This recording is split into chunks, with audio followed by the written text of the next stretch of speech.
remercie, Madame Brulbois. La parole est maintenant à Cécile Untermaier pour 5 minutes pour le groupe Nouvelle Gauche.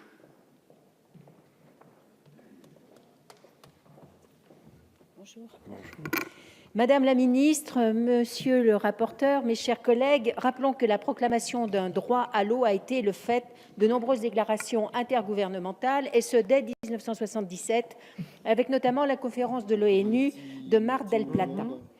Que le droit à l'eau fait partie du droit international positif depuis 2002, avec le pacte international relatif aux droits économiques, sociaux et culturels.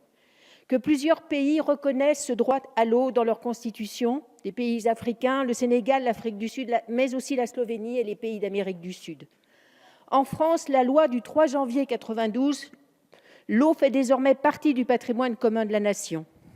La Charte constitutionnelle de 2005, à travers le droit à l'environnement, reconnaît implicitement un droit à l'eau.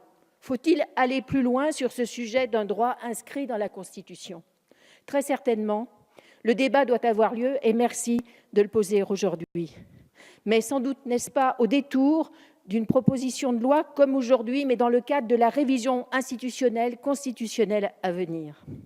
On ne peut, à notre sens, modifier la Charte de l'environnement ainsi, sans réunir tous ceux qui ont travaillé sur cette question fondamentale, sans interroger, au cours du débat, d'autres droits et sans se poser la question majeure de l'inclusion du climat dans la Charte. Le pas législatif décisif a été franchi en 2006 avec la loi LEMA, cela a été dit. Il s'agit d'une transposition d'une directive cadre européenne sur l'eau d'octobre 2000 qui précise que dans le cadre des lois et règlements, ce qui est important, l'usage de l'eau appartient à tous, etc., etc. Le problème se pose donc bien à nous de concrétiser par des lois et des règlements ce que dit précisément la loi LEMA. Il s'agit donc bien de prévoir désormais, et depuis cette loi, des modalités pratiques d'un droit à l'eau potable effectif.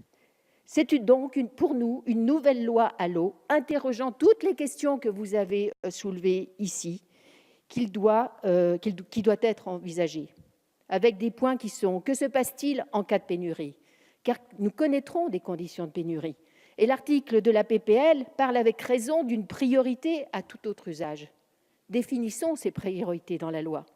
Introduire une disposition selon laquelle chacun a l'obligation de contribuer au financement des coûts d'approvisionnement en eau et de l'assainissement.